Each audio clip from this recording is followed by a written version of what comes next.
evening and welcome to the May 6th Council meeting. We have a special this evening. We'll begin tonight's meeting with our flag salute, so if you please stand.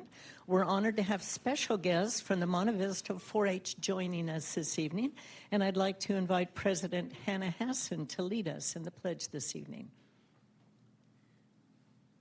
Do you have other members here with you, Hannah? Yes. Okay. Could the Monte Vista 4-H please join me?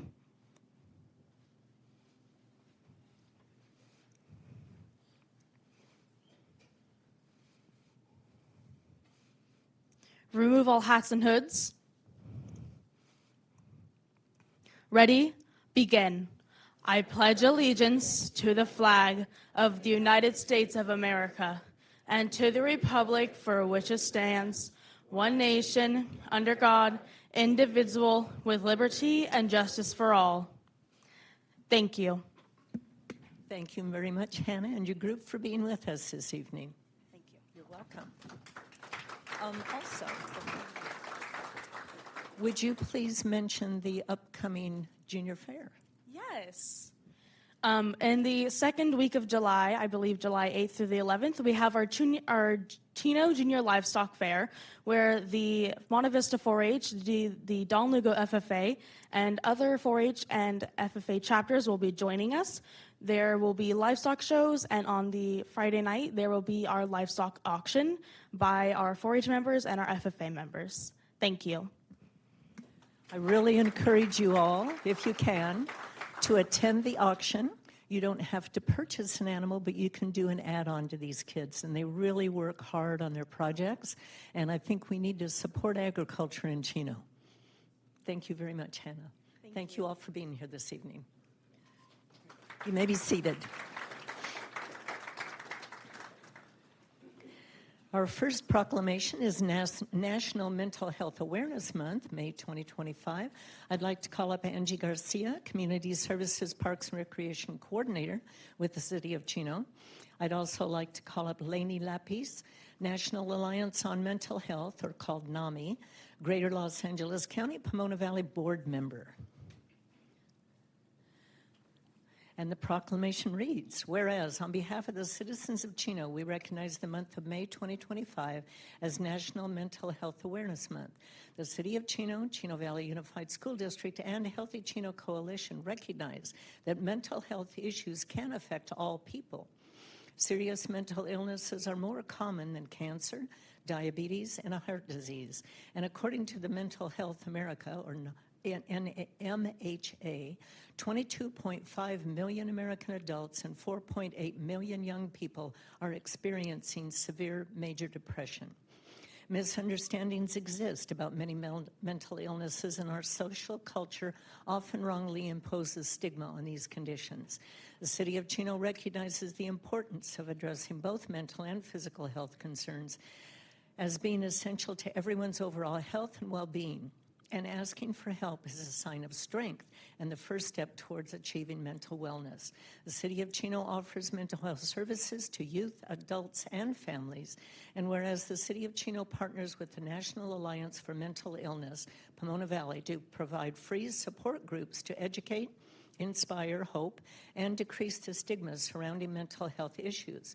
Whereas the City of Chino encourages you to reach out to your support network, a friend, family member, teacher, or counselor. Now, therefore, I, Eunice Emuloa, Mayor of the City of Chino, do hereby proclaim May 2025 as National Mental Health Awareness Month in the City of Chino and encourage each citizen to continue to be compassionate and understanding of the importance that mental health services provide. Thank you, Mayor Ulloa and members of the council. We are honored to be here today to accept this proclamation. Just wanted to say that at the end of the day, we know that nobody here is alone, right? Everyone has support. And so we're thankful to the council for supporting our services for the past 30 plus years. And you can find us over at the Carolyn Owens Community Center right across the street, where we are on the second floor. We have over 30 counselors who are ready and available to provide caring quality service to our community. So with that being said, I'm going to introduce Lanny Lopez, who's here from NAMI, who's also going to share a little bit about the services that they're providing for the community as well. Thank you very, very much. The mayor mentioned stigma, and the purpose of NAMI, National Alliance of Mental Illness, is to take the stigma out of mental illness. If you had high blood pressure, you wouldn't be embarrassed to tell me that. Oh, I got to take these pills every day and I feel rotten. Well, there's nothing wrong if you're depressed for a couple of years, or if you have anxiety, or if your family has a history of schizophrenia. We're trying to take that stigma out of dialogues between people. Now, I don't think employers can ask you. I don't think that's legal, but I'm not going there. What NAMI does is I get called. I run the helpline. It's not a hotline. It's a helpline. If you are in real trouble and you need someone to talk to, 988 is the National Mental Health Hotline. There are also other hotlines. There's one for San Bernardino County, which is Chino, and that's CCRT, a long acronym for a bunch of things, but I have that information. I run the helpline for Pomona Valley, and we cover all the way west, just a little bit past Covina, and we go as far as Fontana. That's a big area. I have 15 volunteers that I train and that I look after, and I schedule their days. They're each on twice a month from 9 a.m. to 9 p.m. No, they don't sit there and stare at their phones. They're allowed to do what they have to do, and then they get a text during the day. Mrs. X called, has a problem with getting medication. Please call her back. When they can get to that text, because it's not an emergency, then they call the person back. And we keep records, and it goes into our database, and that's how we're funded, based on how many people we can service. We have support groups. We have one for the client. If you're struggling, we have a support group every single Friday night. If you are a family member and have a loved one that needs your support and is struggling with a mental illness, your meeting actually starts in about 15 minutes tonight in Claremont. And we have all of that information for you, and I can leave Angie our phone number of our helpline. We don't refer you to a psychiatrist or a psychologist. We're not allowed to do that. But we can give you resources. And I'm going to ask you for that number. Is the mental health services, is that only for people from Chino? No. Okay, I need that number, because we're not allowed to refer to a psychiatrist or a psychologist. Someone that I think might have been wonderful for me, that's very subjective. You might not agree. You might have a different sense of it. So we have support groups on our website. We have literature that you could read you didn't even know you wanted to know about. And we have that literature for you. So I'm going to leave Angie our phone number, our website, really easy, namipv.org, P for Pomona, V for Valley, and we are all part of Pomona Valley. So if there's any questions about the services we offer. Okay, well, thank you very much. Kiani is usually your representative here in Chino. She's done a lot of table events at the schools, and she's not well this evening. So she asked me if I could take her place, and I said gladly. So thank you very much. This is going to go in a very special place. We appreciate it. And if you don't take the mic away from me, I will keep on talking. I got you. Thank you very much for being here. Oh, my. Oh, we have to get a picture. Yes, thank you for that.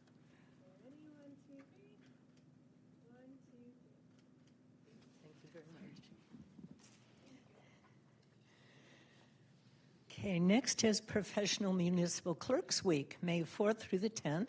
I'd like to call up Natalie Gonzaga, our city clerk with the City of Chino and the city clerk's office team.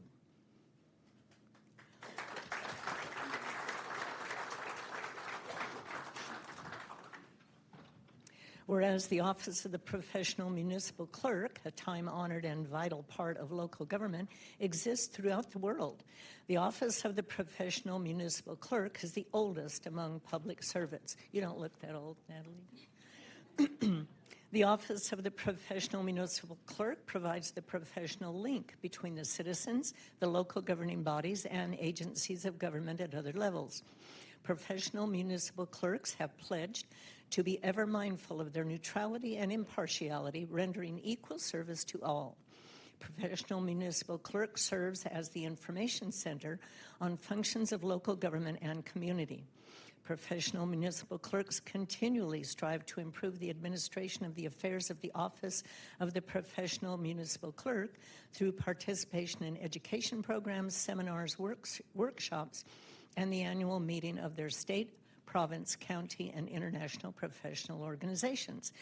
And whereas it's most appropriate that we recognize the accomplishments of the Office of the Professional Municipal Clerk, now therefore I, Eunice Emiloa, Mayor of the City of Chino, do hereby recognize the week of May 4th through 10th as Municipal Clerks Week in the City of Chino and further extend appreciation to the City of Chino City Clerk's Office and all professional municipal clerks for the vital services they perform and their dedication and commitment to the communities they serve. If you'd hang on to that, please. Okay, Natalie, would you like to say a few words? Not really. Thank you, Mayor. On behalf of myself, our Deputy City Clerk, Maritza, and our records technician, Hannah, I'd like to thank the City Council for recognizing Professional Municipal Clerks Week. It is truly an honor to serve the City Council, our city staff, and the Chino community. Thank you, Mayor. Welcome. Now, I've been told we have a special announcement tonight. Maritza Sanchez, our Deputy City Clerk, has earned her Certified Municipal Clerk, CMC, designation, which is awarded by the International Institute of Municipal Clerks. The IIMC grants the CMC designation only to municipal clerks who complete demanding educational requirements and have a record of significant contributions to their local government, community, and state. Please join me in congratulating Maritza on achieving this milestone. Let's give her a round of applause for her hard work and dedication. And we have a certificate, and it reads, Certificate of Congratulations, Maritza C. Sanchez, CMC. Congratulations on receiving the prestigious designation of Certified Municipal Clerk awarded by the International Institute of Municipal Clerks. Presented this day. You're welcome. I guess this is quite an achievement. Congratulations.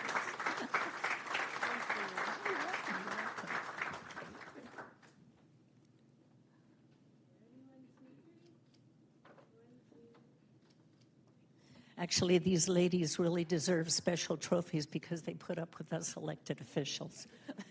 Thank you, ladies.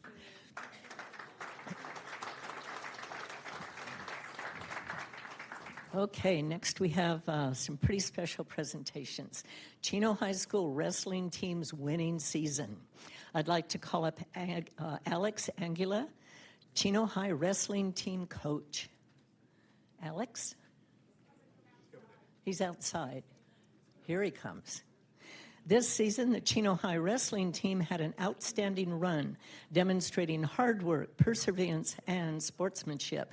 Their journey to the CIF competition was a testament to their dedication, and they made the entire Chino community proud. Alex? So I want to say thank you for recognizing our kids. They do work very hard. First one we have here. CIF champion, 3-time state qualifier, master's placer, Jonathan Madera.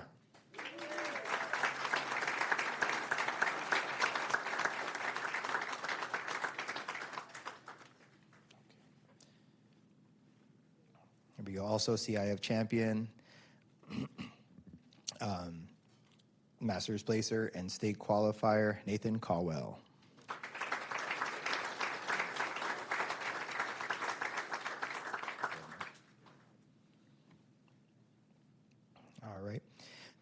two-time CIF champion, two-time Masters finalist, two-time state placer, just a sophomore, placing 7th and 5th place, Zachary Samano.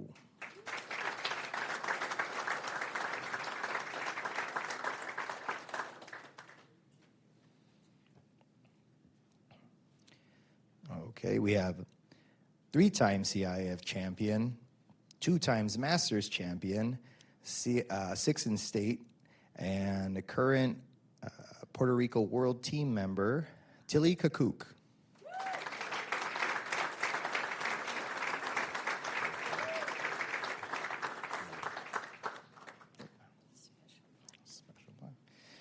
And making history for us as well, we have our the first girls state champion in Chino history, sophomore Natalie Blanco.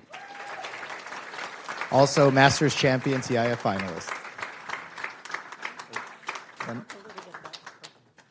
Okay, I wanted to also bring up, Coach has been with me. He's helped me bring up these boys since they first got started. Going on 10 years now, Coach Michael Samano.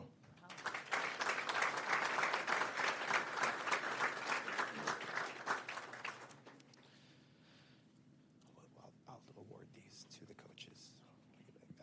Yes. We have a unique program in which we work collaboratively with both the boys and girls, and we're proud of these kids for the efforts that they do. Right now, they're currently training. The 3 boys will be heading off to Utah this weekend, hoping to qualify for the Fargo National Tournament, which is the toughest freestyle tournament in the country. The girls are also, in the midst of training. So we just try to create a positive environment where we really place an emphasis on development and growth, both on and off the mat. We're immensely proud. The boys just earned their 4th league title in a row, right? So yes, we're immensely proud of these kids and all that they do and how they represent Chino, both on and off the mat. So thank you guys for the recognition. We appreciate it greatly. And then we also have some gifts for the council members and you, Mayor. So handing those over.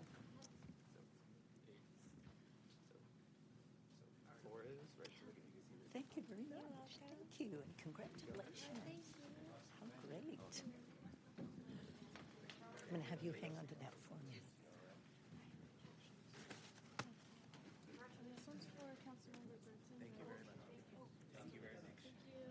Wait, we have to get a picture. Have them come back. Hey, kids, wait. You have to get a picture. And the principal? Oh, the principal. Oh, come up. No, we can get the picture for you. I'm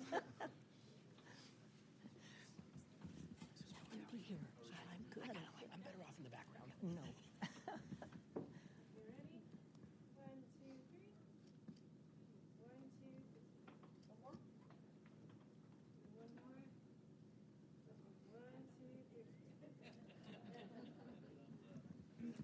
We absolutely love recognizes the kids when they do things good. Congratulations to you all.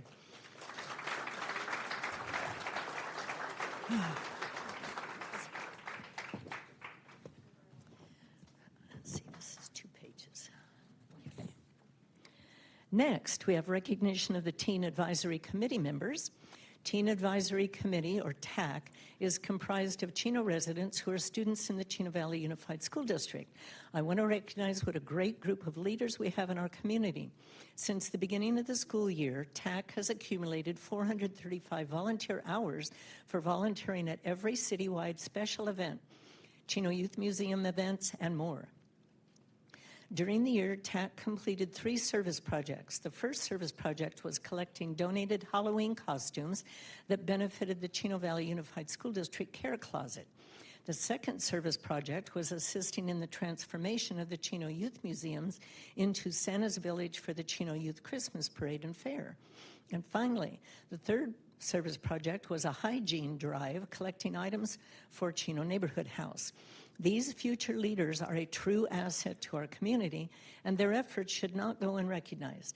Tonight, we have certificates of appreciation for each of you, and I will also recognize our graduating seniors. I'd like to call up Brisa Sanchez, Community Services Parks and Recreation Coordinator with the City of Chino.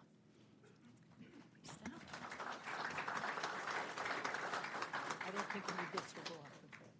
Okay, perfect. So we have our chairperson, Jimena Tapia Lugo. And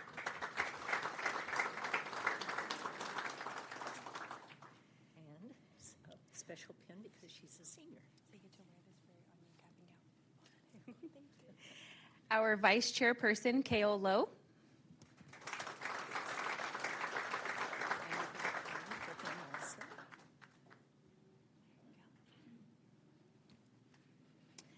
Our secretary, Bridget Moore, who unfortunately could not make it today. Oh, okay. We'll save that for her. He also couldn't make it today.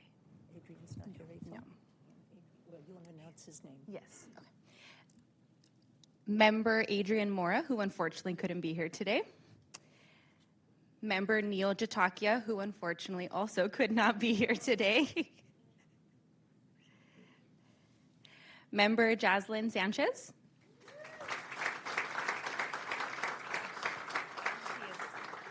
She's a senior also. Member Caricia Rojas.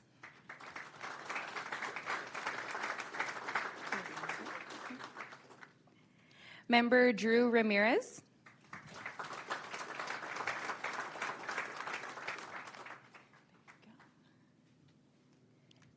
Member Flor Hernandez.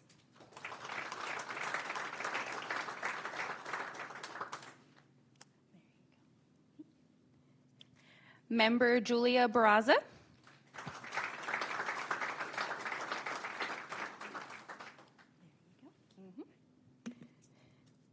Member Kathleen Cheng.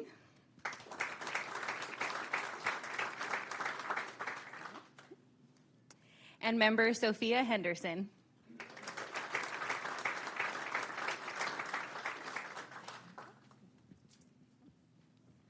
I want to also again recognize Mr. Miller, who is the principal of Chino High, is here this evening also to congratulate his students.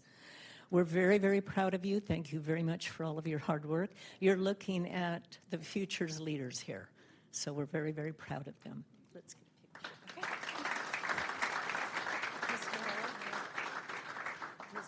Mr. Miller. You have no choice.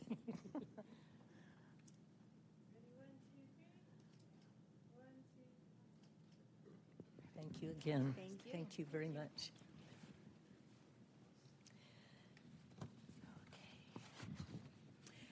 Okay, next we're going to have the retirement recognition of Chino Police Department Public Safety Dispatcher, Jennifer Latham. Jennifer Latham, Public Dispatcher with the City of Chino Department, please come forward.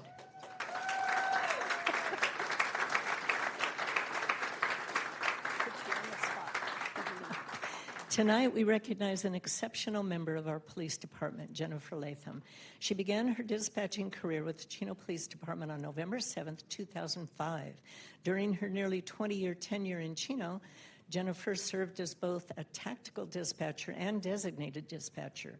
Her professionalism and dedication have earned her numerous accolades, including the Award of Excellence in 2022, a Chief's Commendation in 2024, and the honor of being named the 2024 Professional Staff Member of the Year. Jennifer has been a steady, trusted voice behind the scenes, supporting officers, guiding emergency response, and serving our community with grace and commitment. Jennifer, we want to thank you for your outstanding service. And I'd like you to join us in celebrating her well-deserved retirement. We have the coveted Chino plaque. The Chino City Council, on behalf of the citizens of Chino, wish to express their appreciation for your 20 years of dedicated service to the city of Chino and its residents. And it's dated May 26, because that was the actual date. Yes. Chief? Thank you. Thank you very much. Let's give Jennifer a hand.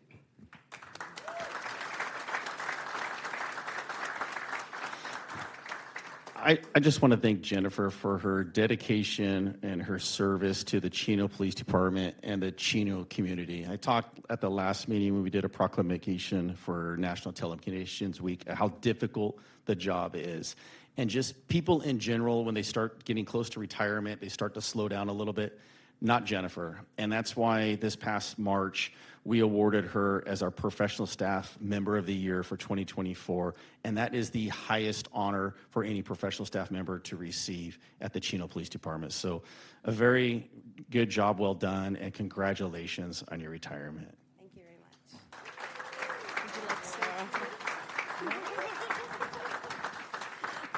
Okay, I want to get a picture, and then we have one more presentation for you.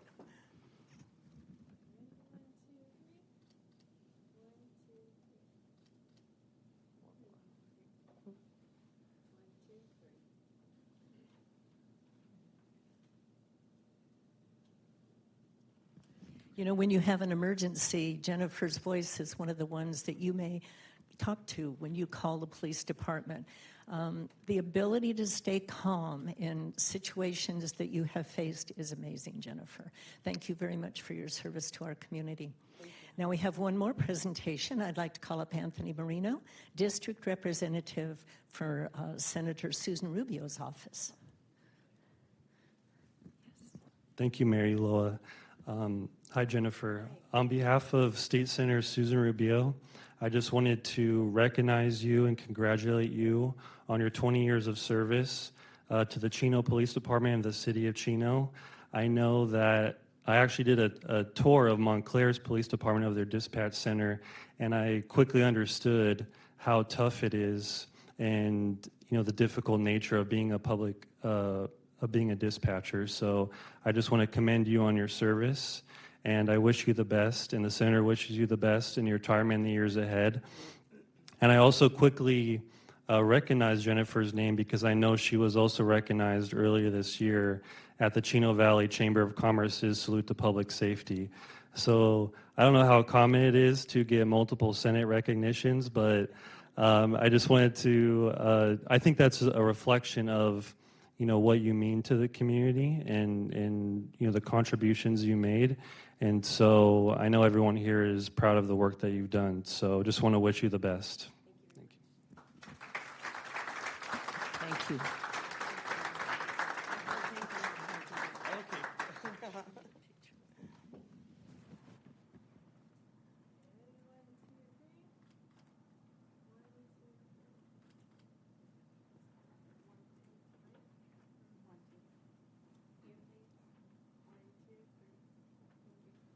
Thank you very much.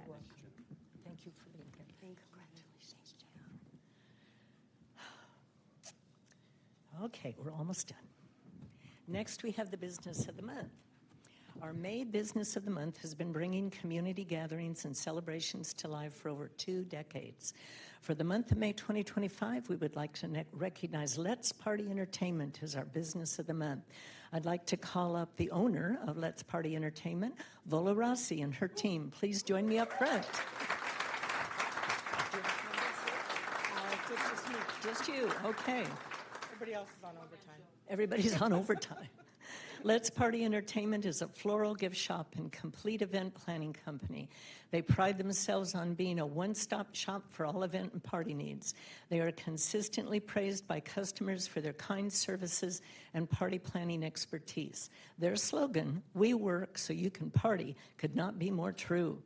Vola and her team at Let's Party Entertainment are committed to serving our community. They offer discounts for local students for their prom, florals, and graduations. They sponsor local events throughout the year. You may have seen their logo on many event sponsor banners. They've also volunteered their time and expertise for events across the city.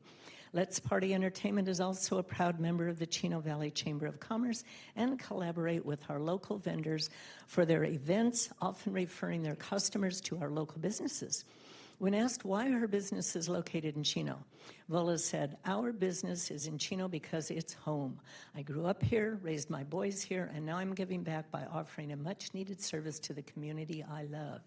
Join me in congratulating Let's Party Entertainment for being our May 2025 Business of the Month recipient, and I'd like you to please accept this certificate of congratulations, which reads, "Let's Party Entertainment, May 2025, Chino Business of the Month. The City of Chino thanks you for being a part of the Chino community," and it's presented this day, Vola. Thank you very much.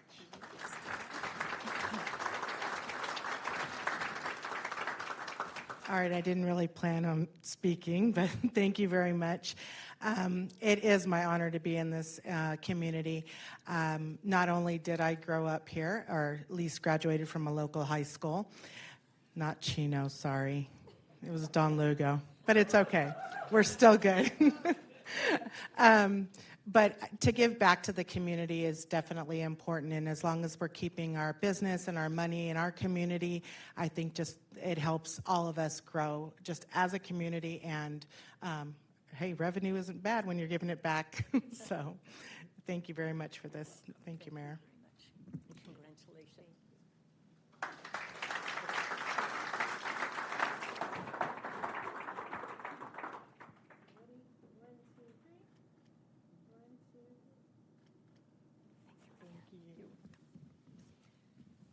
Okay, and last we have the Mayor's Home Beautification Award for May. Joel Lee and Kevin Jew from the Lamplighter community were unable to attend this evening, but their award will be delivered to their home, as well as the yard sign and pen set and all the rest that goes with it. So let's give them a hand anyway.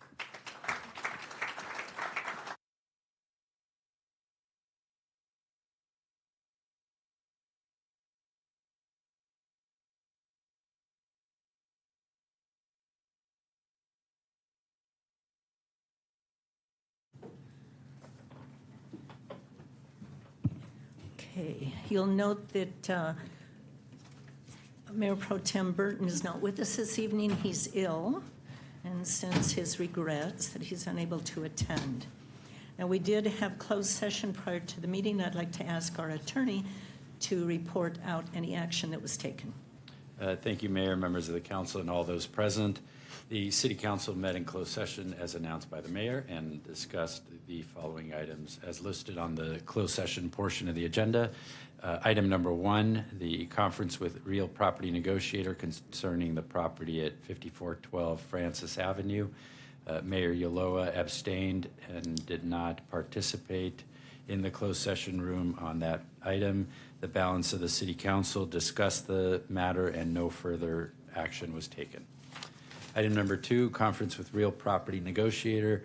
The City Council discussed the property at 13177th Street, Chino.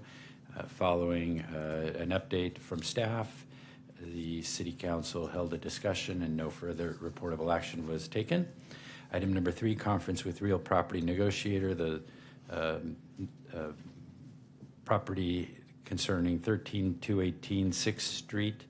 The City Council received an update to that opportunity, provided direction, and no further reportable action was taken. And item number 4, existing litigation, the matter of City of Chino versus Loring Wynn Williams. City Council received an update to that matter, provided direction, no further reportable action. As to the last item, item number 5, conference with labor negotiator, the City Council commenced that discussion but has not completed the discussion and will recess back into closed session following the open session, so it would be appropriate to withhold that report until after closed session is concluded on that matter. Okay. That concludes the report. Thank you. City Manager Wright, do we have any additions or revisions to the agenda? No changes, Mayor. Okay, next we have public announcements. First, Chino cyclists of all ages are invited to join us for a beautiful morning bike ride during our annual Chino Bike Day this Saturday, May 10th from 7:30 to 11 a.m. at Ayala Park. Chino Bike Day is a fun and family-friendly morning featuring helmet giveaways and bike registration, a bike obstacle course, kids' activities and crafts, and a family bike ride led by the Chino Police Department at 9:30 a.m. For more information, visit cityofchino.org/bike day, and we'll see you there. If you're looking for a way to get rid of a few bulky items in your home, join us for our next residential community cleanup on Saturday, May 10th from 8 a.m. to 1 p.m. at the Waste Management Station located at 13793 Redwood Street. This is the perfect opportunity to dispose of old furniture, appliances, electronics, green waste, concrete, and more. Keep in mind, proof of residency is required. No hazardous waste is allowed, and be prepared to unload your own items. For more information, contact Green Chino at 909-334-3289.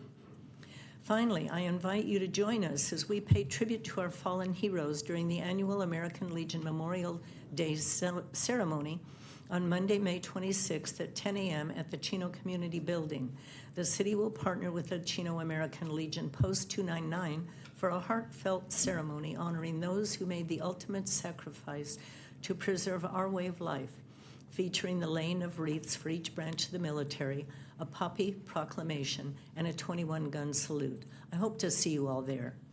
Please note that City Hall and facilities around Chino will be closed on Monday, May 26th in observation of Memorial Day. We will be back to our normal operating hours on Tuesday, May 27th. Next, we have our public communication. This is the time for the general public to address any items that are not elsewhere on the agenda. I will address the written comments first. If you have a group here, I ask you to perhaps send up one representative and then stand in support of that person's comments. Our first written request to speak is Captain Ryan Crowley. Ryan's going to lead us in an invocation if you care to join us. Good evening, Madam Mayor and Council. Thank you for allowing us to pray this evening. Would you bow your heads in prayer? Heavenly Father, we thank you for today. We thank you for the opportunity that we could come and gather together, and we ask that you'd give us wisdom tonight as we lead our city into the places that you have for us, Lord. We pray your protection over our city, over our community, over each and every member, over your police officers and your firefighters and all those that have been placed in authority over us. We ask that you would just continue to grant your great favor upon this city as we do our best, Lord, to lead it in the direction that you desire for us. We thank you and we praise you in Jesus' name. Amen. Amen. Thank you, Ryan. Let's see. Next is Melissa Campani from Supervisor Kurt Hagman's office. Did you know that Ryan's an ordained minister? No, I didn't know that. Well, good evening, Mayor, council members, staff, and of course, our Chino residents. My name is Melissa Campani, and I'm going to put my back down. And I am here representing your county supervisor, Kurt Hagman.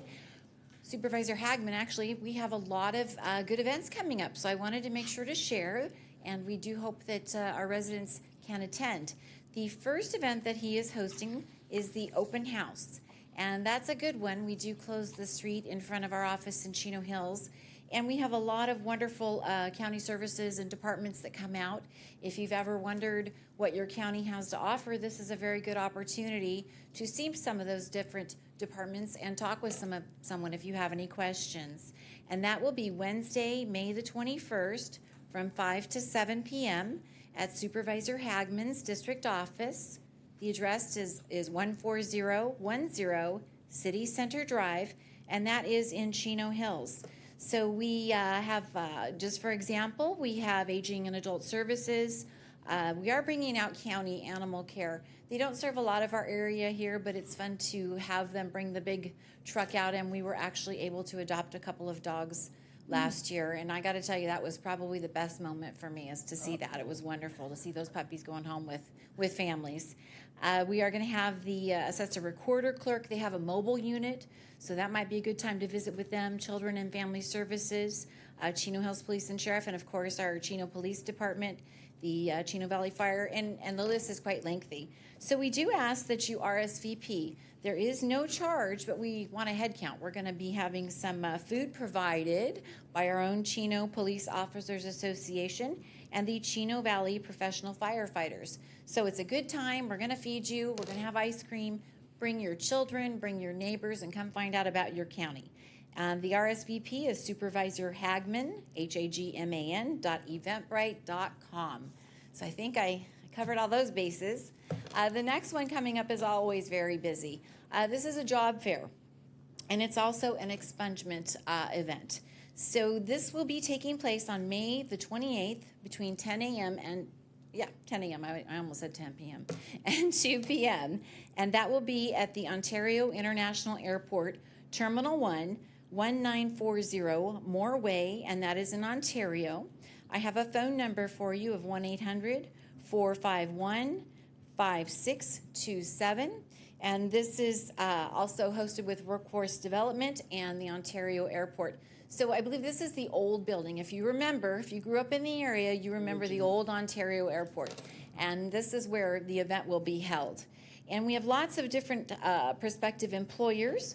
The record clearing services will be held by the law offices of the public defender. They will be right there, and they will be able to help you get that record clearing process started.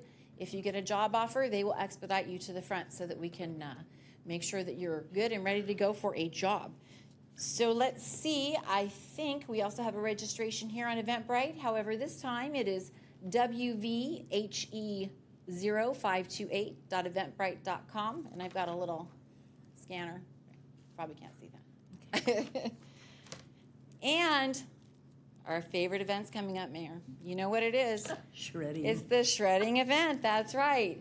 And I told you it'd be right here in Chino next time, and it is. The date is going to be Saturday, June the 7th from 9 a.m. until noon. And that will be, or until, I must say, if the trucks reach capacity, then we would have to close. The location is right here at Chino City Hall, and this is being hosted by Supervisor Kurt Hagman in partnership with the City of Chino. The documents are, and people ask me this all the time. Yes, they are shredded right there. If you want to watch it, we just ask you pull over to the side and wait. They take it from a can and put it right in that truck. It's kind of amazing to see. So no CDs, DVDs, binders, x-rays, plastics, etc. We do ask that you limit your shredding to 3 standard size filing boxes. Now, we want to make sure we have room for everyone who needs their items shredded. If at the end we have extra room and we're not busy, you can bring some extra boxes, that's fine. So there's a map on here, and this is a free event for San Bernardino County residents only. We do ask that you pre-register at Hagman Shred 0625, so for June, year 25, .eventbrite.com. And if you don't follow Supervisor Hagman on any media, it would be a good idea to do so. That way you know about all these wonderful, always free events in advance. Thank you very much. Thank you, Melissa. It always amazes me how popular the shredding event is. We all have too much paper, too much junk. Next, Chino American Legion, Michael Huizar.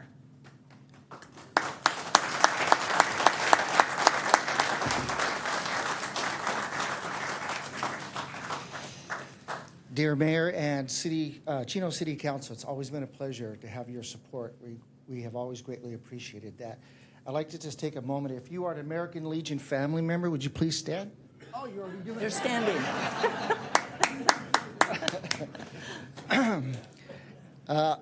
On behalf of the Chino American Legion, I stand before you today to express our concern and bring about community awareness regarding the proposed development of the corner lots properties adjacent to the American Legion, in particular Schaefer and Central Avenue. This development, which includes a proposed plans for a 7-Eleven gas station and a quick crack car wash, pose a significant reduction to the American Legion's ability to raise revenue and to continue its vital operations within our community.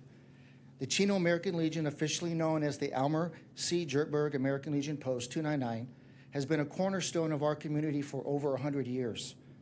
Established in 1924, the Legion has provided unwavering support to veterans and their families, serving as a gathering place, a source of camaraderie, a beacon of hope for those who have served our nation. The revenue generated through various activities and events held at the Legion is crucial for its sustainability and ability to offer essential services. The financial resources are crucial for sustaining the Legion's activities. We include hall rentals, funeral services, weddings, birthdays, graduations, and community programs such as the VFW, the Auxiliary, the Riders, Sons of the American Legion, the Boy Scouts, and the Young Marines. The proposed development threatens the Legion's operations and reduces its ability to generate income. Increased traffic, noise, and severely limited parking may discourage members or guests from visiting the Legion, thereby jeopardizing its financial stability.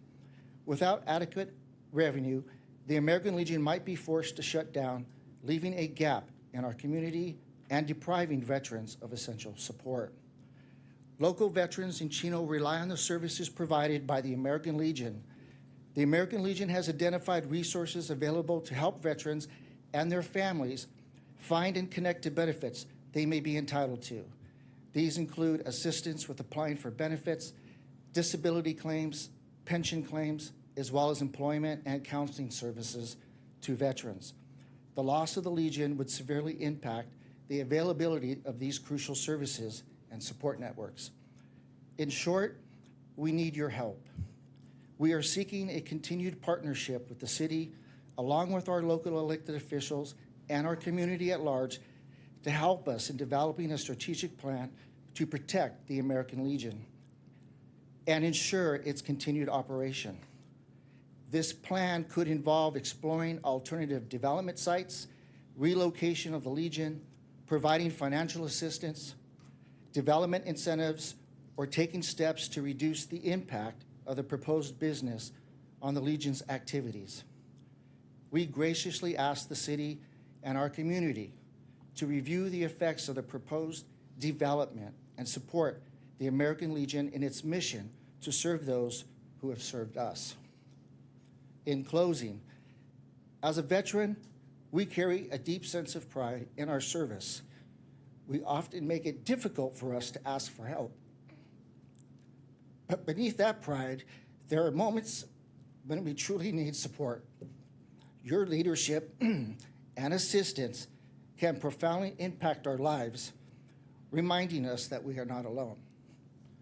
Together, we can ensure the American Legion continues to be a beacon of hope and support for veterans and their families for generations to come.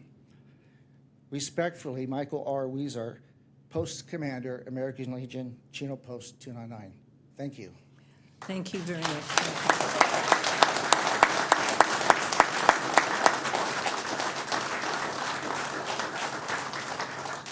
And thank you all for being here this evening in support of the commander. Next written request to speak is Maureen Mendoza.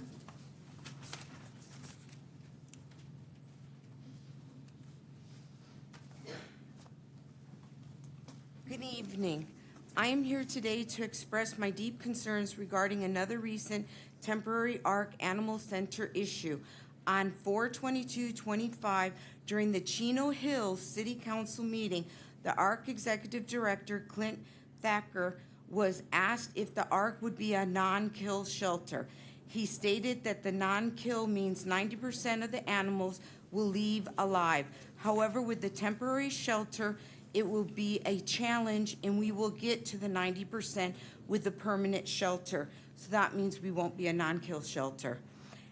At the ARC meeting on 1/2/2025 at the San Diego Humane Society, which I attended, I asked several times if the ARC would be a non-kill shelter or getting to zero program. I was informed that this would be part of the temporary ARC's policy. My understanding is that the temporary ARC, when it opens, will not operate as a non-kill shelter in the temporary stage, which is up to 3 years before the permanent one opens. This change raises serious ethical questions about the future of the animals that may face treatable conditions or require more extended periods for adoption. I hope our community in Chino values the lives of these animals, and moving away from the no-kill policy we had with IVHS is a significant step backwards in our community. to their well-being under the temporary ark.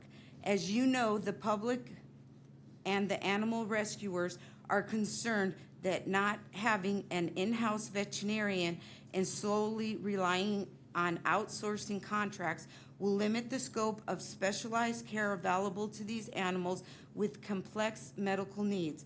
The cost of contracting out will prevent animals from getting medical treatment due to the cost barrier of having third-party contracts.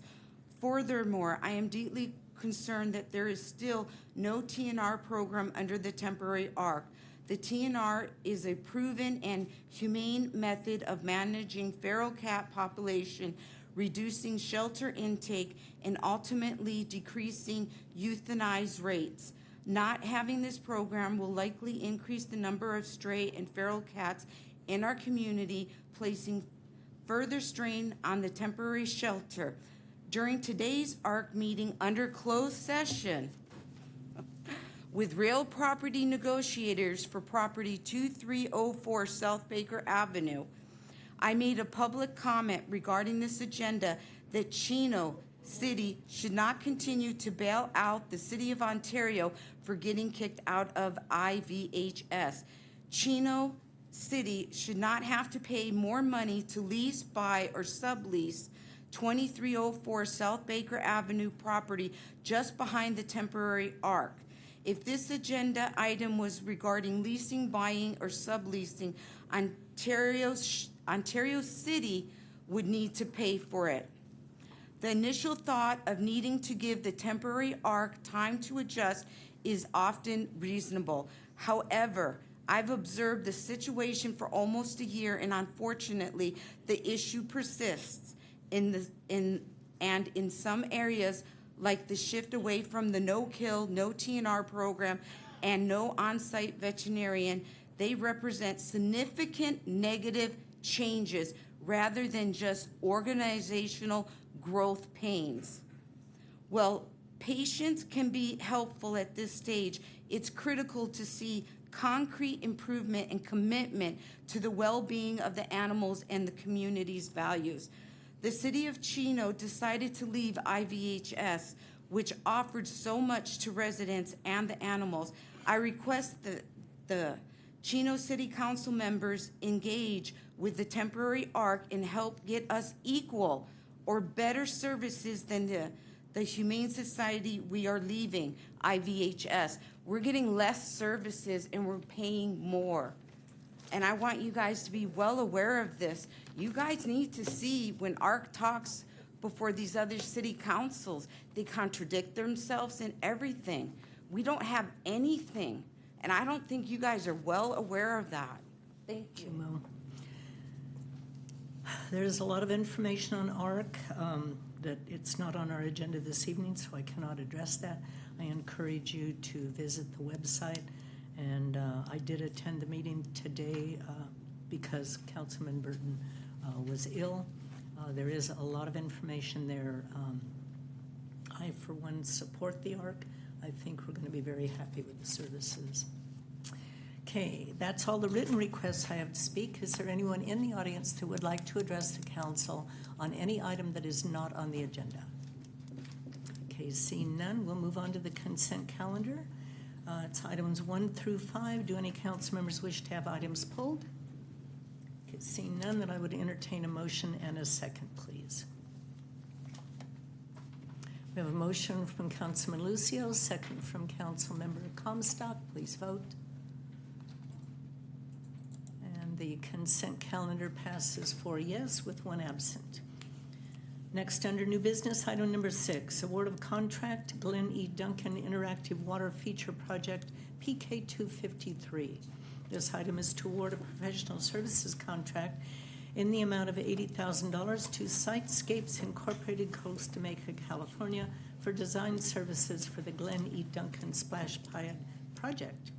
I'd like to request a staff report from our Parks and Facilities Manager, Jeff Benson, and our Director of Community Services, Parks and Recreation, Sylvia Avilos.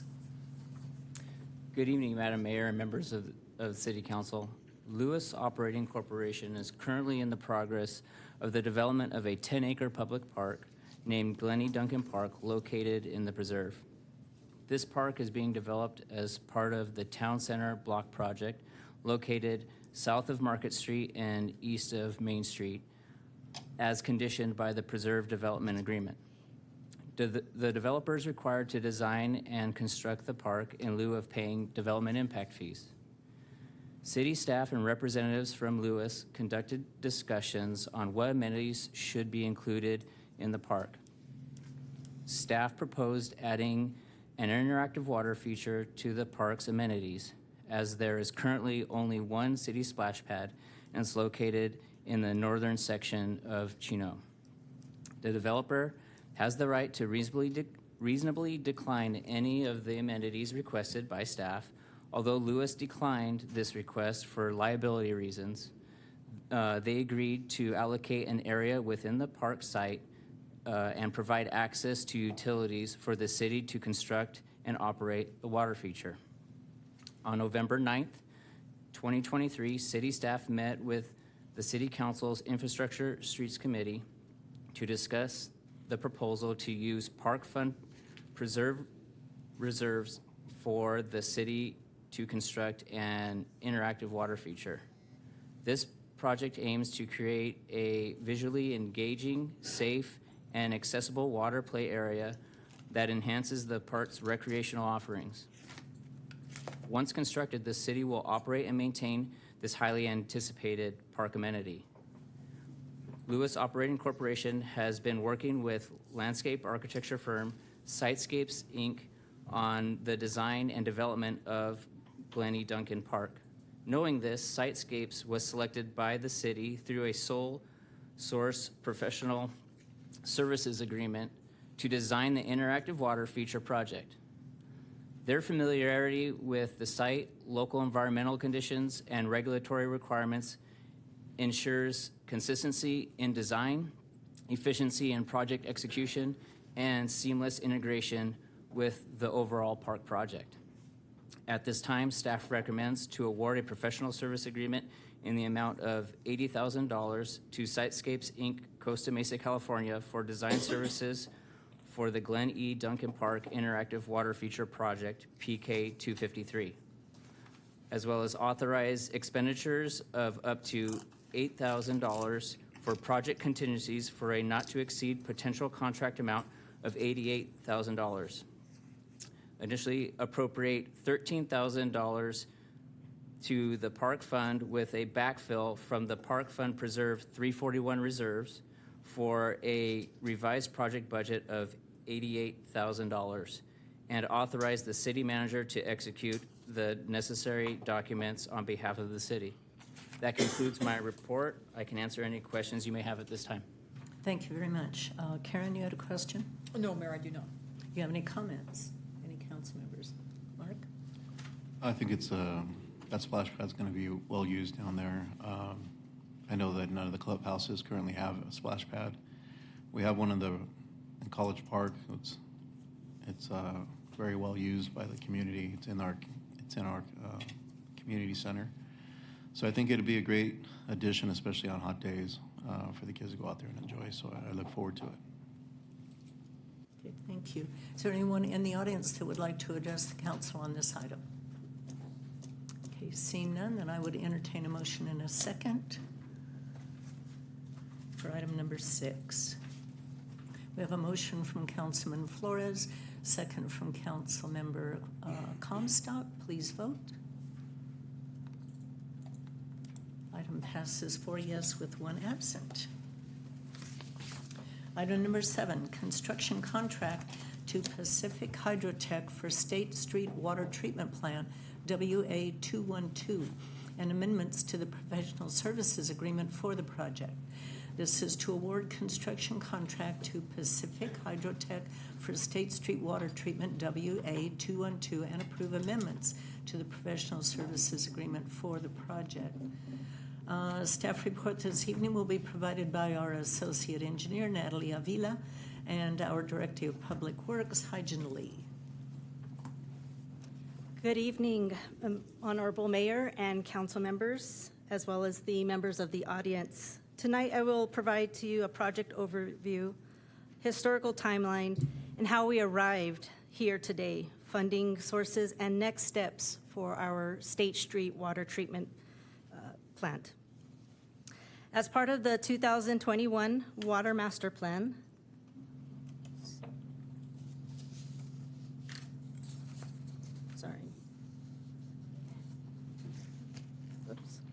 apologize.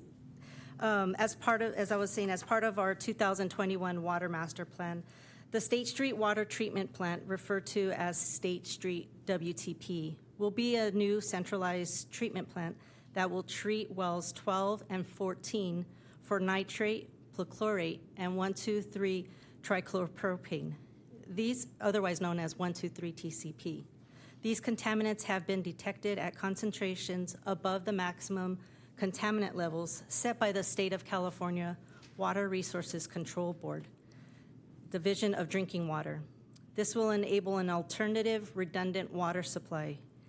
The State Street WTP project features the construction of new well pumps, granular activated carbon filtration treatment train for the 1,2,3-TCP, an ion exchange treatment building to house vessels that will remove the nitrate and the perchlorate, chlorine buildings, security improvements to the exterior perimeter, and the installation of CCTV cameras, which is located at our existing Reservoir 5 site in the unincorporated area of the county. Additionally, 1.5 miles of off-site pipelines for raw water pipe from well 12, fiber optic conduit, and a dual 6-inch brine line will also be installed between Reservoir 5 and the Phillips site, which is located at our southwest corner of Central and Phillips. The facility will be capable of treating 4,000 gallons per minute supplied by well 12 and well 14. The existing Reservoir 5 will remain operational during constructions and protected in place. The Public Works Department Water Division is responsible for servicing nearly 84,560 of its residents and businesses with clean and reliable drinking water. 2 of the city's groundwater wells have been inactive for some time due to the impact of the contaminants. At the October 18th, 2022 meeting, the council did adopt the mitigation negative declaration to comply with the California Environmental Quality Act, otherwise known as CEQA. Subsequently, the federal agencies administering several of the grants that we are eligible for this project also found the project to be categorically excluded in compliance with the National Environmental Protection, Policy Act, and that is referred to as NEPA. At the January 7th meeting just earlier this year, the City Council approved a new connection to the non-reclaimable wastewater system brine pipeline that is managed locally by the Inland Empire Utilities Agency and conveyed for treatment to the Los Angeles County Sanitation District. Securing this purchase capacity rights allows us for proper disposal of the brine wastewater that is generated by the ion exchange equipment. At the same meeting, the staff was authorized to apply for a State Water Board drinking water state revolving fund loan. The state is currently in process of reviewing this agreement. They have provided us a draft, and we are in the legal review of the draft agreement, which qualifies us to receive up to $50 million loan as well as a $10 million grant for a total of $60 million of financial assistance. Additionally, with the support of Congresswoman Norma Torres, the city has been appropriated a grant in the amount of $2 million. To secure the funds as a recipient, the city is required to fulfill an application package, which is administered through the EPA.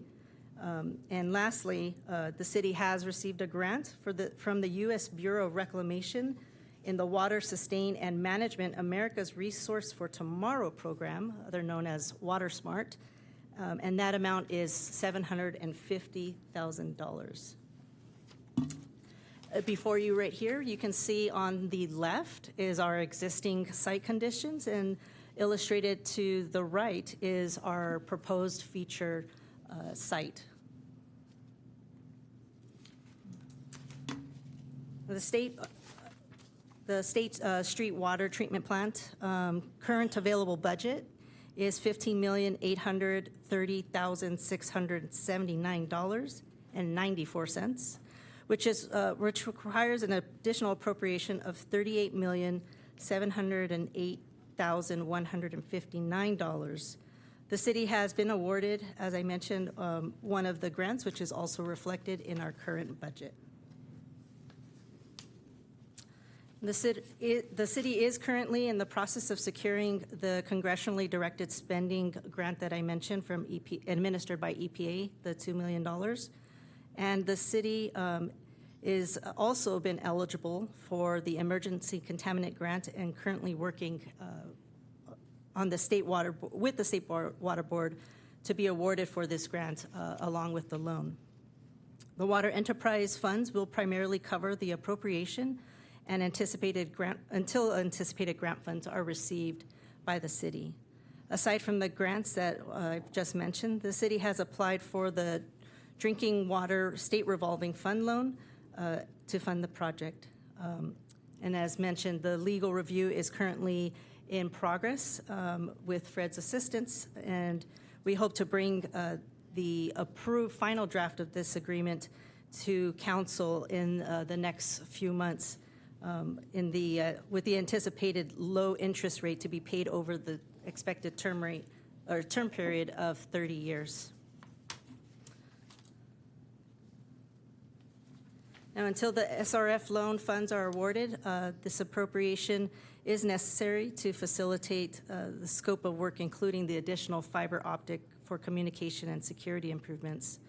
Therefore, the total project cost of construction, the 10% construction contingency, and current projected expenditures total the revised budget of $58,494,712.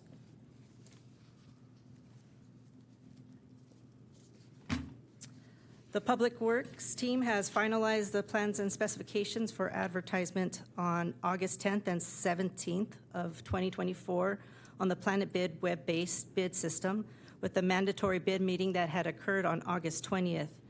At the bid meeting, approximately 5 contractors were present, and 3 bids were submitted, with Pacific Hydrotech Corporation from Paris, California, ultimately having the lowest responsible bid, abiding by the federal requirements to meet the increased participation from disadvantaged business enterprise, known as the DBE subvendors. Additionally, the project is compliant with the CEQA according to the Public Resources Code sections, with implementing the Mitigation Monitoring Reporting Program, which was adopted by the Council by Resolution 2022-075. Staff recommends the following to the City Councils as summarized. Appropriate $38,788,159 from the unappropriated Water Enterprise Fund, with a corresponding increase in the WA212 project budget.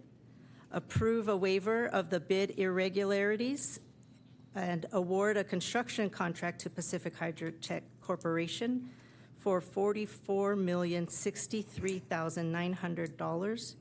And staff additionally requests the authorization of a 10% contingency consistent with the Public Contract Code to allow the Public Works Director to authorize change orders in a timely manner as not to incur delays for the contractors for unknown site conditions or reasonable design modifications if needed. Approve a 5th amendment to the Design Professional Services Agreement with Hazen and Sawyer of Irvine, California, in the amount of $997,840 for additional engineering services during construction. 4, approve an amendment to the Construction Management and Inspection Professional Services Agreement with Butier Engineering of Tustin, California, in the amount of $607,000 for additional construction management and inspection services.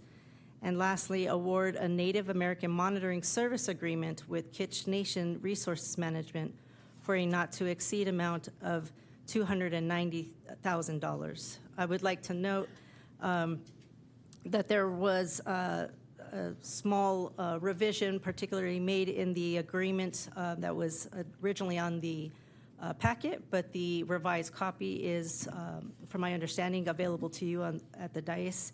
And this was approved by the city attorney, and with that, I am happy to answer any questions that you may have. Natalie, I have a question. What do you mean by waive bid irregularities? Great question, thank you. So there was a lengthy bid analysis that we had done, and there was a calculation error on the bid schedule that the contractor indicated a certain bid price, and it didn't equal the total that was listed on his bid schedule. So we discussed this with the city attorney's office, recognizing that it is a bid irregularity, that is a waivable action, and so it was recommended that we just bring that forward to your attention. But we've discussed the error with the contractor, recognizing that it was a miscalculation. We've adjusted the bid contract amount based on the actual unit price that was listed, which was what we went by. Was it a major discrepancy? No, if I recall correctly, it was maybe it was like a $10,000 miscalculation in comparison to the $44 million. I apologize that I don't have the exact number, but it was a small irregularity. Okay. Also, for the benefit of the public, would you please briefly explain the contaminants that we have to treat and where they come from?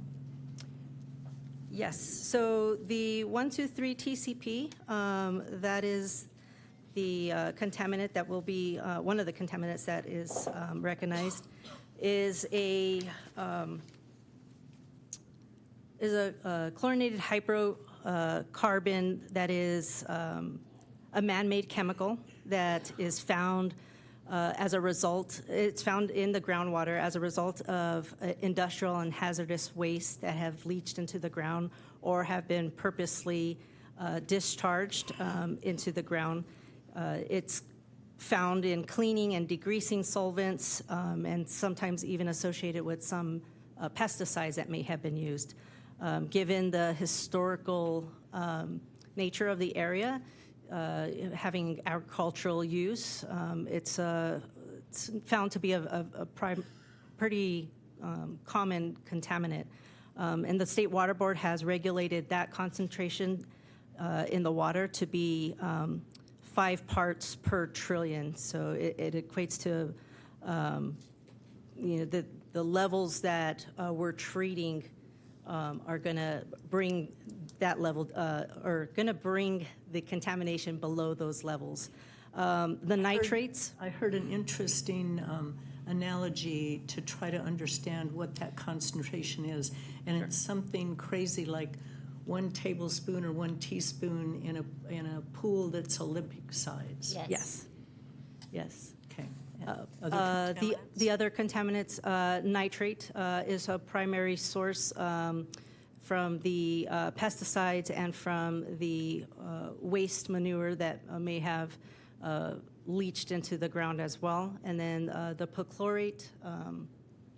That's another industrial. Thank That's you. another industrial solvent. Yes. Thank you, Haitian.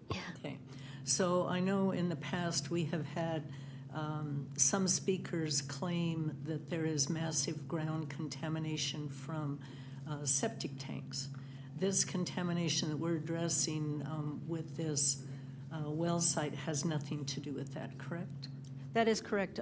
We have been periodically monitoring our wells especially over the course of this design phase. None of the contaminants that have been detected have been determined to be a result of any potential leaching from septic tanks. Thank you very much. Another question, real quick question. How long will the design take, and when will construction start, and when is it anticipated to be completed? Great question. So we do have the design already completed, and that's where we're going to be hoping to kick off this construction. With the timeline of procuring all of the equipment and given the complexity of all the construction activities, we're looking at a 2-year timeline. So 2 years with everything going fairly smoothly, we'll be back here in front of you to celebrate a new centralized water treatment plant. In 2 years. Okay, now we're going to hold you to that. Do my best. Good luck. If I may, can I add something to that? As a part of the design review, what we have found is that when the design have started, in 2022?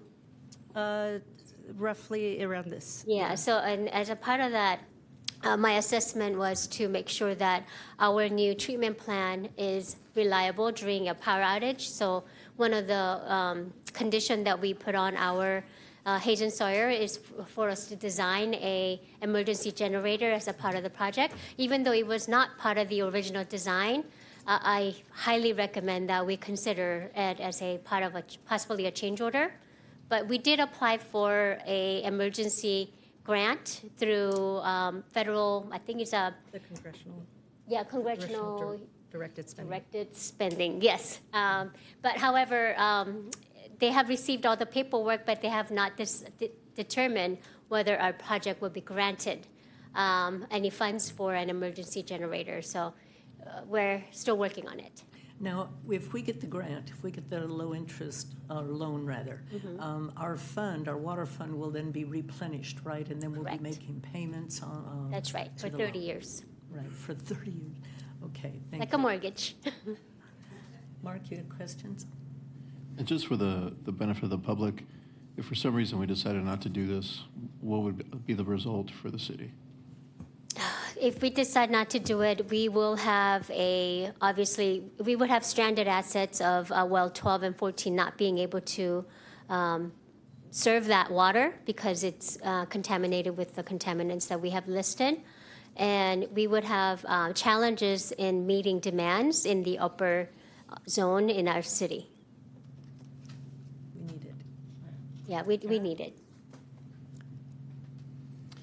I just want to thank staff for the presentation. I had the benefit of, as a member of the Infrastructure Committee, to have the initial discussions of this project. It also for the public, these wells have been down for a significant period of time. When staff actually brought this to the committee, it was concerning because it's one thing for Chino. We talk about Chino being rich in water rights, and we are, and we're fortunate for that. But being able to treat our water so we can get it to our residents is equally valuable. So they, when staff actually brought this problem to the committee, and it was great that they had also a solution to the problem, should I say, right? Because everybody sees the amount to get these wells back, this treatment wells back up and running. So fortunately for us, staff did take advantage of those solutions, and I'm actually very happy to see that we're going to get these wells, these treatment wells back up and running so we can provide water to our community in a reliable form for many years to come. So thank you, and I'm with the mayor. We're going to hold you to getting that up and running for us because we definitely need that water. So thank you. Chris? Yes, thank you for the presentation. My only question is that in the event that the city does not receive the expected federal funds, where does that leave us, and what would be the next steps? That will give us a little bit of a challenge. I just spoke with our finance director, and we do have about $60 million in our water fund reserve, but obviously we have other projects programmed for that fund as well. So we're going to have to investigate and see if there's other sources of funding available, or we could try to see if we could self-finance it, but that means some of the other projects will not be able to get accomplished. So hopefully we don't have to discuss that option, and we hope that the loan documents will go smooth and we'll be granted that loan. When will you find out? Do you have any idea what's the timeline on the low interest on? Sure. So as I mentioned, the loan draft has been received by the city, and we've taken a look with it with Fred, and we are going to be responding back, concurring with some of the provisions that they've laid in the boilerplate agreement. The timeline, based on our last experience with the previous project that we've had, it was approximately 4 months between us getting the loan to the state legal team before it was able to be brought back to council. So at the earliest, I would expect to be back here in front with you in October sometime, if not sooner. Okay. Will we go ahead and proceed with the contract while we're waiting for the approval? Yes. Yes. I understand you'll proceed to submit the contract, and then it's as it's processed. Okay. We'll await that. I had a few clarifications. Yeah, I do have, I mean, these are great questions and probably questions I should have asked, but it was my understanding in the application of this process that, I mean, I realize it's the state and anything can happen to the state, especially with their budget, but we do expect to receive this funding. That's correct, right? That was what it was explained to me. We don't Yes. anticipate at this point that there would be anything blocking this funding from coming our way. That's correct. That is correct. Thank you. We've received that confirmation from the state. State's pretty good about that. Any comments from the public on this item? Okay, seeing none, then I would entertain a motion. And a couple of comments. Thank you, Mayor. There was another change to the construction contract itself, just to assure that the city wouldn't be pressured to submit any notice to proceed to the contractor within a short timeline. The contract was amended to extend the timeline for any notice to proceed to commence the project from 48 hours after the award by the council to 55 days. So that gives us some additional buffer to assure we receive funding. The funding also there's another section of the contract where funding remains a contingency in this contract. So only 55 days, but we're not expecting to hear back for maybe 4 months? Right. I had actually asked that question. I understood 55 days was going to be sufficient. Yes. So. Or alternatively, we can just simply change it to say notice to proceed contingent on award notification. Yes, the intent there, Mayor, is to allow us to proceed with working with the contractor. As you can imagine, there is a lot of involvement to get submittals started. We have a number of jurisdictions that the project touches, so a number of permits need to be coordinated and applied for with the county, with Montclair, and so on. So there is some work that we anticipate we can get started. As Fred was mentioning, there is contingencies built into the construction contract that the contractor has agreed to allow us that if receipt of these funds from the loan do not come in for whatever unforeseen reason, we do have the ability to terminate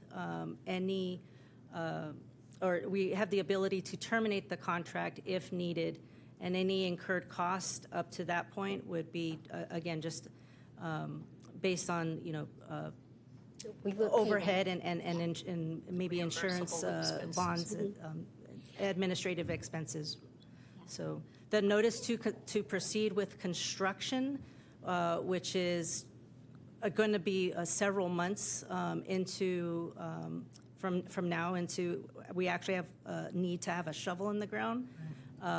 That notice to proceed with the actual construction activities will be withheld until we have the absolutely secured agreement ready to bring forward to you. Actually, if I may maybe short circuit this, we actually added language that said it's not until after the city executes the contract with the contractor. So we can withhold that contract. And then the work commences 55 days thereafter. But there's a guarantee that he won't escalate the price. Correct. Okay. He already have confirmed with us that he would hold the price. And it's written? Yes. Yes. Right, And because one if it takes thing- 4 months to get the loan, We don't want him coming back and saying, well, now we've got to add an escalator to it. Yeah. No, they're actually a quite reputable company, and I've actually done a couple of very large-scale projects with them, and they do very good work, and they're very ethical in their negotiations. And one thing about Water Revolving Fund, the reason that why they call it a revolving fund is they give out the loans to other agencies, and when they start to pay back, they recycle the water and give it to another agency. So it's constantly revolving. So we are pretty confident that state will not withhold that fund because they want us to continue to invest in our water infrastructure. And that's what the purpose of that water revolving fund is for. I'm very familiar with it. I'm just concerned that if there's a delay in getting that fund, that the contractor would come back then because of tariffs or whatever is going on and say, well, I'm going to have to escalate the contract, which would then, of course, change our bottom line numbers. Yeah, but we have that in writing. With that, Fred? Yeah. We have that in writing from them that they would hold the price. Okay. Yeah, I understand they've confirmed that in writing. The other point I wanted to make is the actual waiver of the irregularity pertained in this case to a subcontractor not being validly registered with the Department of Industrial Relations, which is a requirement under the labor code. And so Pacific Hydrotech was directed by the city to submit a substitution request, which they did, and that cleared any issue. Okay. So that was the particular issue I was advised. Okay, thank you. Any other last minute comments from council? Any comments from the audience on this item? Okay, seeing none, I would entertain a motion in a second. Motion from Councilmember Flores, second from Councilmember Comstock. Please vote. Item passes 4 yes and 1 absent. Okay, we'll move on to mayor and council reports. Wednesday, April 16th, I attended the Omnitrans Plans and Program Committee meeting. We're looking forward to the 25-26 service plan. 100% of the fixed route hours will be reinstated finally, with no fare increases planned. Then, along with Mayor Pro Tem Burton and council members Comstock and Flores, attended the volunteer recognition dinner. From January through December 2024, 448 city volunteers donated over 18,000 hours of service to our community, and that service is valued at nearly $548,000. Thursday, April 24th, I attended the Chino de Salter Authority Finance Committee. Friday, April 25th, I attended the Southern California Water Coalition Board of Directors meeting and quarterly luncheon. Saturday, April 26th, I attended the Kiwanis Corn Feed Run car show, and in spite of the rain, many people showed up. You cannot keep Chino people away. Tuesday, April 29th, had a one-on-one with City Manager Reich, and then met with members of staff and our consultant on the Art Box contest. Thursday, May 1st, I attended the National Day of Prayer event at the DoubleTree with surrounding dignitaries and churches early that morning, and at noon, Mayor Pro Tem Burton and Councilmember Comstock and I held our own National Day of Prayer here on the steps of City Hall with many of our local pastors praying.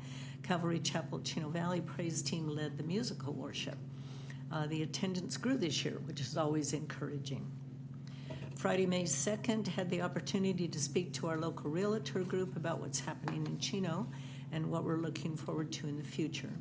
Saturday, May 3rd, attended the kickoff opening of Corporate Challenge. We have 13 teams competing this year, and Chino is certainly going to be challenged to come out a winner this year because there's certainly some very enthusiastic teams participating. I briefly attended the Chino Valley Independent Fire District open house because right after that I had to go to my granddaughter's hula show at Chino High School. I had no idea that we had a group of hula dancers in the city of Chino. There were about 200 adults and kids that performed. I was really surprised. Who knew? Aloha. Aloha. Tuesday, May 6th, attended the ARC meeting. That was today for Mayor Pro Tem Burton and his illness, and was brought up to date on the status of the temporary facility and the upcoming budget and pending services. Then I presented a Nurses Week proclamation to our very own Chino Valley Hospital, attended closed session prior to the council meeting. Councilmember Comstock. Thank you, Mayor. Along with the rest of the council, I also attended the volunteer dinner on April 16th. It was fun, well attended. Thank you to all of our volunteers who put in so much work for us throughout the year. And I actually thought the magician was pretty good. I think he did a good job. On April 21st, it was my weekly meeting with the city manager and staff. Then I left town with staff to go up to Sacramento for Cal Cities Week. I actually arrived a little late and met with Councilmember Lucio, our assistant city manager, Mayor Pro Tem Burton, to discuss some of their legislative meetings with our local elected officials, which I'm sure Councilmember Lucio will report out more. And then I attended the Cal Cities board meeting. One of the things, Mayor, that Cal Cities has put together this year, as you know, some of our priorities are homelessness and housing, climate change, financial sustainability and infrastructure, as well as local public safety. One of the letters you wrote, an opposition letter to, Mayor, was Senate Bill 79, as we sit on the Legislative Policy Committee together. It did make it out of committee with the vote of 6-2, regretfully, but there were 4 abstentions on that bill, so hopefully we still have some hope with it. But this is a trifold that, Mayor, I wanted to provide to you, since you do serve on the committee with me. I actually think it was nice if something our staff could prepare for us when we do travel up to Sacramento. I think it's helpful for when we're sitting down with our elected officials to have a quick reference about the most important pieces of legislation that either we support or oppose. Review quickly what 79 was, SB 79, the Wiener Bill. Mary, you stated it much better than I did. It's the ability of transit agencies to allow buildings up to 7 stories high along transportation corridors without consent from us or input. They can just do what they want to do if they own the land. Yes. So it's another one of those intrusive bills taking away local control. The ministerial, what they call advancement of those projects, and I think that's what's so important about local control on those things. But the 7-story buildings are just egregious. So, that actually did cause me to miss the corn feed run when I came home from the Cal Cities board meeting. On April 28th, again, I attended my weekly meeting with the city manager, and then later that same day, the Community Services Commission meeting here in the City Council. The 30th of April, I attended the Measure G bond oversight meeting at the district headquarters. May 1st, I attended a meeting with the local constituent about the Euclid and Schaefer development. On May 1st, like the mayor already mentioned, I attended the National Day of Prayer here at City Hall. It was a very nice day, well attended, as the mayor commented, and I think Calvary Chapel, Chino Valley did a great job with the worship music and the prayer offerings. On May 5th, I attended my weekly meeting with staff and the city manager, and then later that day I attended the infrastructure meeting with Councilmember Lucio.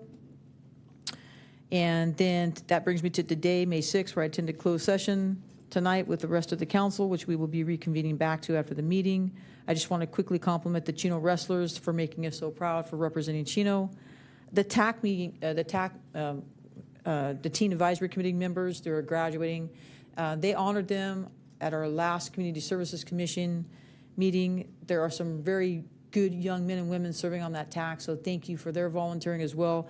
And some of them are going on to pursue local community colleges, and some are going on to actually some quite notable, pristine local colleges as well. So I wish them well in their future to the graduating seniors.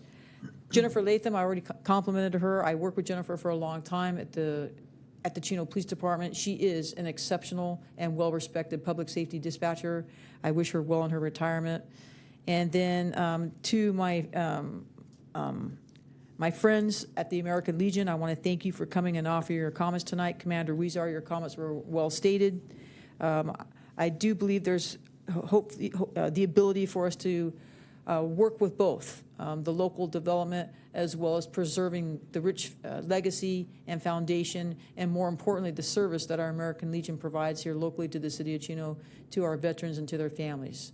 So thank you for all of those members who came tonight to state their to show their support to the commander, and I'm sure staff has taken note of that, and we'll get to working with them to hopefully come to a good resolution for everybody involved. So thank you, Mayor. That concludes my comments. Councilmember Flores. Yes, thank you, Mayor. I'll keep my comments rather short. On the 22nd of April, I attended the West Valley Mosquito and Vector Control District Board meeting, and our district manager, Michelle Brown, asked me to report this, that after our aerial surveillance, there was a 13% increase in unmaintained pools and spas. And she asked me to remind the community that it is now the time to ensure that pools and spas are either clean and working or drained to prevent mosquitoes. To the American Legion, I want to thank you all for coming out. Commander Weezar, we've worked together in the past, and I believe the city can do its job in helping you, and as was mentioned, the developer just strategically plan that corner and your future as well. And the last comment I want to make, I'm not sure how many boxing fans are in here, but last Friday there was a big fight between a couple of fighters. I didn't watch those bouts. I'm not the biggest fan watching it, but I like being in the ring. But the first bout last Friday was between the New York Police Department and the New York Fire Department. Oh. And I thought, it may be a good time to bring this up and keep itching away at it. So to our chiefs who are sitting right next to each other, all I'm asking for is for you guys to find someone in your respective departments to possibly fight in our August summer night fights. So again, just throwing that out there. Thank you, Mayor. You don't want them to actually go in the ring? Not anymore. They beat me in that regard, but I can accept that loss. Thank you. Councilman Lucio. Yes, on April 22nd through the 25th, I attended the League of California Cities conference in Sacramento. On April 23rd, we had meetings with Assemblywoman Michelle Rodriguez. We spoke to her about some of the district maps that were drawn up by CAL FIRE that indicated that part of the preserve was in a fire zone, and some of the concerns from some of the local residents indicated that now they're required to buy a fair insurance policy, which they didn't have to buy before. We're trying to get some clarification as to why this is occurring. They're saying that it's not as a result of the CAL FIRE maps, that it's as a result of something else. So we're trying to get a meeting with the insurance commissioner here in his office in Los Angeles. We weren't able to get a meeting with him up there. We also did meet with Jason Gonzalez, our lobbyist, and also let him know about some of the housing issues that we're having here and some of the developments that are now being proposed as a result of some of the local control that's been taken away from us. On the 24th, I also had a meeting with the League of California Cities legislative staff. Again, we went over the insurance that's now being required by some of our residents, as well as the housing policies and how we can assist. And some of the things that they've told us to do is when these policies come up, that we need to send letters, emails, and then also to have our residents call their offices because it's important for them to hear from the community, because a lot of times they get up there and they said, well, nobody's reached out to us, nobody's told us anything that they didn't like it, and because of that they vote the party line, and we get what we get. So it's important that our residents also get involved and contact our state level representatives, because what happens is they get upset with the local elected officials, but by the time it gets to the local level, it's already been passed by the state level, and we have very little control over what we can do as a result of that. On the 26th, I attended the corn feed run. I came out with my boys, really hoping to have a good time, and then it just poured on us. So we didn't stay very long. On the 29th, I attended my meeting with the city manager. Later that day, I had a meeting with the Art Box committee meeting regarding some of the art boxes that we might be having in the future in both College Park and in the Preserve. And later that day, I met with a resident from College Park. She had some questions regarding our CFDs in College Park, as well as she had some questions about some development. She thought that we were going to be developing some things in some parks, and we assured her we were not moving forward with any any pickleball courts or any bathrooms in any of the parks there in College Park. And later that afternoon, I had a meeting with Maria Kennedy, a potential developer who had some interest in some of our areas. And then on the first, actually the first through the second, I attended the SCAG conference in Palm Springs. And on the 5th, which was yesterday, I golfed in the Knights of Columbus golf tournament. And then later that afternoon, we had a meeting for the Infrastructure Streets Policy meeting. And then I had another meeting with a potential developer that's requesting a meeting with us, not just me, but with the rest of the council, and I'm sure they'll be reaching out to you guys. On the 6th, I had a meeting with the city manager, and then again, closed session. And I just wanted to also congratulate the Chino wrestlers, especially the young lady, Ms. Blanco, who won the state championship. And she truly is, at her weight class, the #1 in the state of California, which is a major feat. And it's definitely something that we should be proud of. And then that team is really, really coming along. They've won 4 straight championships. But what they didn't tell you is they actually went up in a division as well.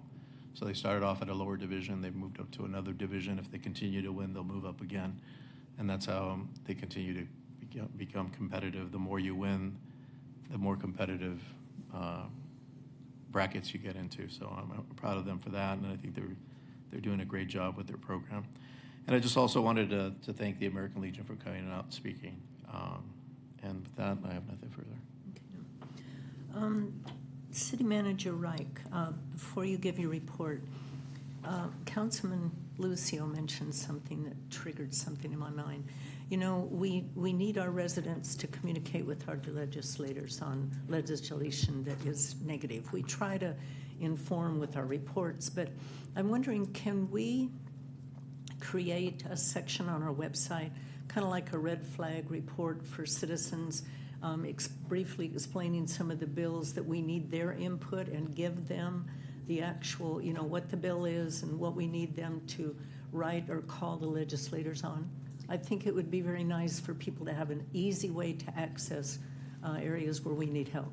Yes, Mayor. We're currently working on that because we know we have a lot of bills coming up that we want our residents to chime in on. So we'll have the template letter on our website saying this bill with a little information on what that bill is about.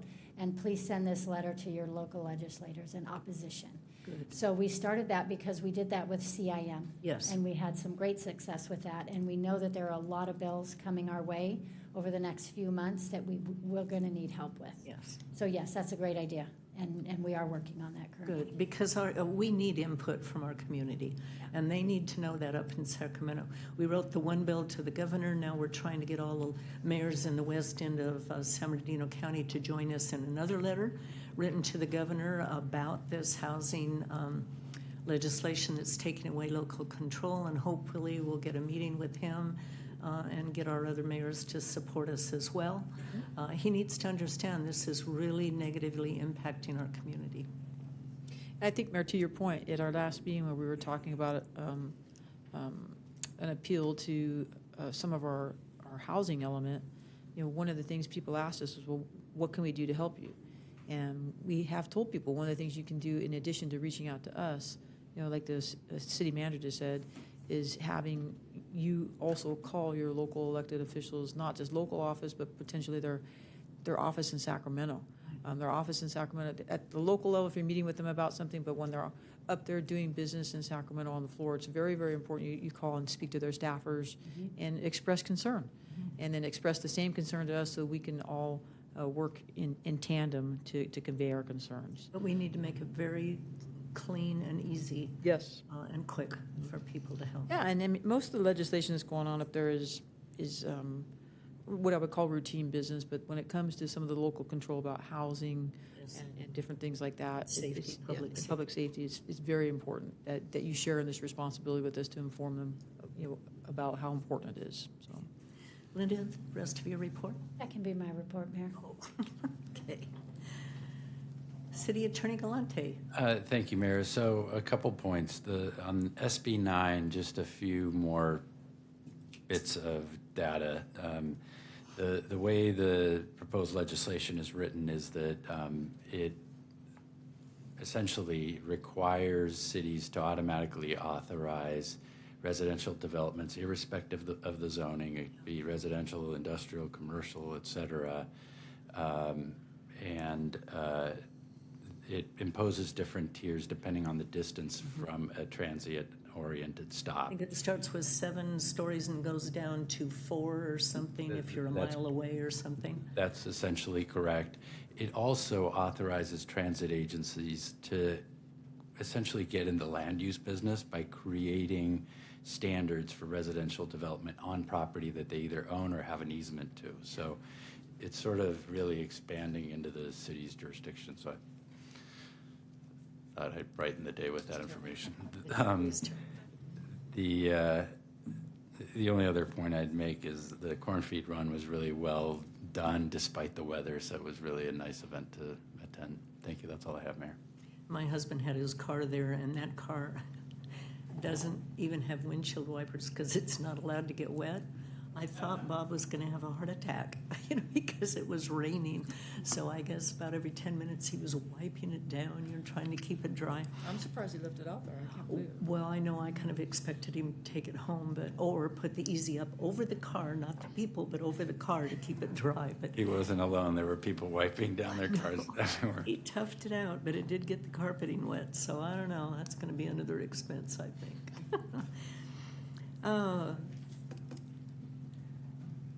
Chief Menson. Good evening, Mayor, members of council. So I just want to thank the members of the community that came out to our fundraiser last Wednesday for the Chino family. I've been part of this community for a very long time, and I will say this is an event that I probably won't forget. The community came out and absolutely packed the Roscoe's restaurant. The line was there was a big crowd at lunch, but an even bigger crowd at dinner. There was a line out the door. I want to thank Nick Montano. He's the owner of Roscoe. He does so much giving back to the community. And I know the restaurant's in Chino Hills, but he lives in Chino, and he does so much for our community. He says, and he puts on a lot of these different fundraisers. And this one was actually the second largest fundraiser that they've ever put on. Wow. So, and then I especially want to thank the leadership of the Chino Police Officers Association. So shortly after this tragedy happened, you started hearing their story. And so I went to the board and I asked them, hey, is there something, can you guys take the lead? Is there something that you can do? And they just took off with it. And to the point of they went and had t-shirts made, and they sold t-shirts at the night of the event. And all 100% of the proceeds made from those t-shirts went back into the fundraiser. And they were sold out of the shirts even before dinner time. So I'm very proud of them, and then all the members of the Chino Police Department that came out to work this event. So even the Chino family, they came, they had dinner. I think they really enjoyed the evening to get out of the house and really just have a good time. A lot of people that they knew that were there. So it was a really true community event. So thank you again to the members of the community that came out. And that concludes my report unless you have any questions. Well, Bob and I were unable to attend, but I have a contribution, Alex, to the Foundation for the Family. So don't leave after the council meeting. Thank you, Mayor. Thank you, Chief. I also want to thank Corporal Wright, who's sitting back there in the audience tonight, and of course, Lieutenant Olden. I know you guys have a lot of influence to the membership. Thank you. And I'm sure the Chino family was grateful, and I couldn't attend either, Chief, but job well done. Thank you. Only in Chino. Do we have any director reports this evening? Oh, nothing. You did enough tonight, huh? Chief Williams. Just two things, Mayor. In the spirit of what Chief Menzen was talking about, thank you to my staff as well. Deputy Chief Alt worked very well to get the crew members that were all working on duty that day to drive down and get their dinner that day. They'd drive down an engine, pick up dinner. I did stop in as well in plain clothes and had dinner and maybe an adult beverage, so thanks for the invite. I really wanted kind of to address the fire hazard severity zone maps just to make the community aware. We have received well over probably 100 letters from community members, most of them down in the preserve area. I have been in contact with some developers as well who are concerned about the potential impacts of that whole process. Just so the community understands, that was another thing that was, I'd say, I guess I could use the word imposed by the state. It was state maps. One of the questions that has come up, and I wanted to reassure the public that as of now, the fire district has no intention on making more restrictive requirements. So we didn't have any input, or we don't have any control over what the maps are and how they've designated the areas as whether moderate, high, or very high. But we have no desire at this point or intent to make any more restrictive requirements, which we could do, but we are not in that posture today. So anyway, we are fielding responses to those letters. So if community members are in your area, let them know we are continuing to respond. We do have our board meeting coming up next week on Wednesday. That will be a public, if you want to be heard and have your voice read into the public record, please come to our meeting and make your voice heard. And we will have all the documents there for those folks that have already wanted written documents into the record. And that's all I have. When I spoke to the realtors Friday, that subject came up. And apparently there are many, many homeowners in Chino Hills that now have had their insurance canceled because of that map that came out. And it's a dilemma. What do you do when you don't have fire insurance, especially if you're going to sell your house and move? People are not going to buy the home that can't get insured. So it is an issue. Thank you very much. Okay, we will be going back into closed session, but when we do adjourn, our next meeting will be held by a workshop on May 13th at 6 p.m. here in the council chambers, with our regular meeting being held on May 20th at 6 p.m. and closed session starting no earlier than 4 p.m. But at this time, we will be going into closed session, recessing into closed session.